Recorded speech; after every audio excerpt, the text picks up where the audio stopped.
La figura de Merlín esconde multitud de enigmas y misterios, y uno de ellos, que parece casi de película, es su vinculación con la isla legendaria de la Atlántida. Confieso que la primera vez que escuché esto lo hice desde la incredulidad, pero tras investigarlo en profundidad y conocer el testimonio de diferentes personas que no se conocían entre sí, y que estaban distanciadas por el tiempo y por el espacio, pensé que quizás nos encontramos ante el mayor descubrimiento sobre la historia oculta de Merlín, el último mago atlante. Mucho perdí entonces, pero nadie parece recordarlo ahora, pues siguen todavía inmersos en su profundo letargo. Me pregunto cuándo despertarán, cuándo se desvelarán aquellos que me acompañaron en tantas aventuras en esos remotos tiempos. Y es precisamente por el paso del tiempo por lo que la gente solo me recuerda por quien fui en mis últimos años de una de mis vidas. Pero pocos conocen mi origen, pocos conocen la semilla que nació en mí, en aquellas tierras donde la magia vibraba en cada partícula de materia. Todo parece haberse diluido en el océano de los sueños, en el mar de aquellos difusos recuerdos que a muchos les conviene mantener entre las brumas. Pero no por ello eso significa que aquello que viví, aquello que sentí, no sea verdad.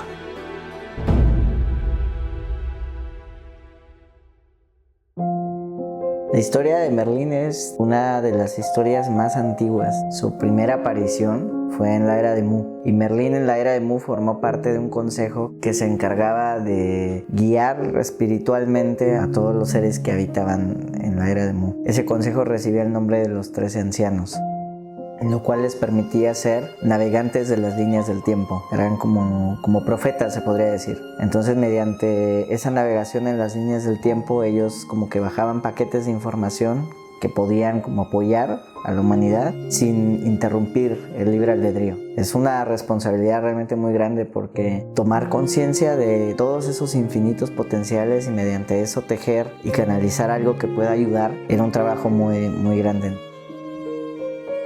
Cuando ya ocurre la caída de conciencia en Mu, los 13 ancianos se resguardan durante un periodo de tiempo en Shambhala y preparan todo lo que sería el plan del nacimiento de Lemuria. Y ahí se vuelven a convertir en ese consejo de seres que se encargaban de espiritualmente proporcionar la información, y que conforme cada uno fuera despertando la búsqueda de la sabiduría, pues esos seres humanos pudieran acceder a esa información.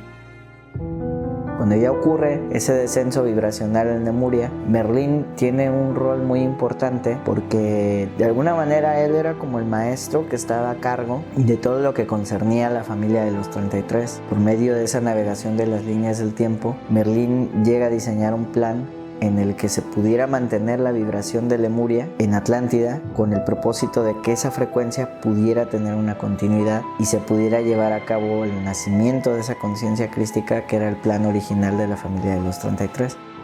La cuestión es que al diseñar ese plan, Merlín observa los potenciales y se hace consciente de que al ser un plan tan complejo, que iba a ser sostenido por la familia de los 33, que solamente eran niños, decide que en ese preciso momento en el que se gestaba este plan no era el momento adecuado para transmitirle a ellos la totalidad del propósito. Entonces ellos, los ancianos, comienzan a preparar a la familia de los 33, otorgándoles enseñanzas, iniciaciones que permitieran que ellos se fueran fortaleciendo, para que cuando ya llegara el momento del hundimiento de Lemuria, ellos pudieran tener la fortaleza espiritual para poder sostener ese nacimiento de ese nuevo plan.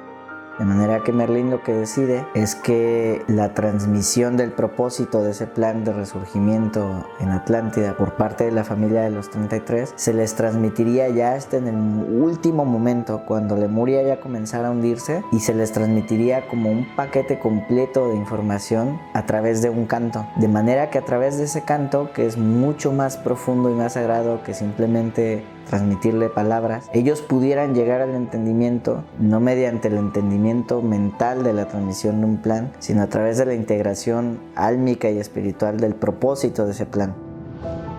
Merlín fue viendo como algunos de esos niños, a consecuencia del descenso gradual de la vibración de Lemuria, él podía ver que había un vasto potencial en algunos de ellos de no llegar al entendimiento. También ya estaban comenzando a dejarse llevar por una parte un poco más oscura de sí mismos. De manera que él decidió confiar en la luz de esos niños.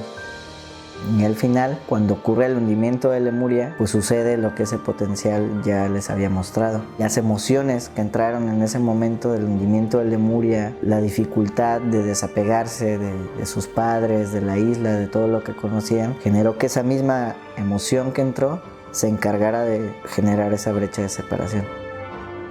En Atlántida, Merlín, que viaja también junto con los niños, comienza a ver cómo las cosas comienzan a salirse de control. A medida que esos niños iban creciendo, el poder los iba dominando cada vez más y comienza a sentir un sentimiento, valga la redundancia, de culpa muy profunda. Y él mismo pasó por una caída de conciencia en Atlántida.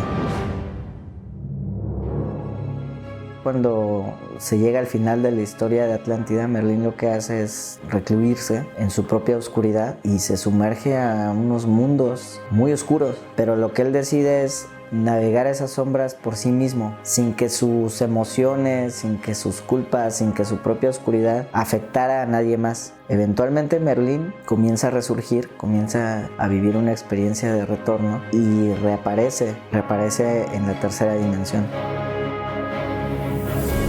Siempre he sentido que no es tan importante las condiciones o circunstancias en las que uno viene a este mundo, que lo que hace a partir de entonces para mejorarlo.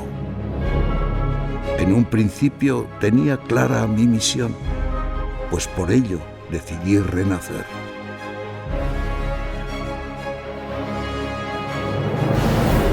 A lo largo de mi vida, en aquellos tiempos, pude aprender todas las artes de la magia y la alquimia, pero terminé sucumbiendo al juego de mi ego. Me dejé llevar por mi miedo a fracasar en mi misión y acabé permitiendo que mis sombras empañaran mi propósito más puro, utilizando las mentiras, convirtiéndome así en un maestro de la ilusión. Y cuando me di cuenta de ello, ya era demasiado tarde. Fue entonces cuando, sin preverlo, me encontré con mis más profundas pesadillas. Cuando ya Merlín resurge en esta tercera dimensión, y lo que él intenta hacer es como sanar su propia historia a través de la sanación de la herida de la familia de los 33 que se estaba despertando a través de Morgana y Arturo. O sea, él trata como de, en cierta forma, de recrear, no el mismo escenario porque no era el mismo, pero sí la vibración de esas parejas que se fragmentaron, en que unos sí entendieron el propósito y el otro no, que por sí misma esa historia generó pues una herida muy profunda al arquetipo de la energía femenina y masculina. Cuando él trata de redimir ese dolor tan profundo a través de la unión de la historia de Morgana y Arturo, y al final de esa historia toma conciencia de que volvió a hacer lo mismo, de no revelar la totalidad del plan, generando una herida aún mayor en esos dos personajes, Merlín se ve enfrentado a dos posibilidades: sumergirse en su propio dolor o crear un camino diferente. Y lo que decide es lo segundo.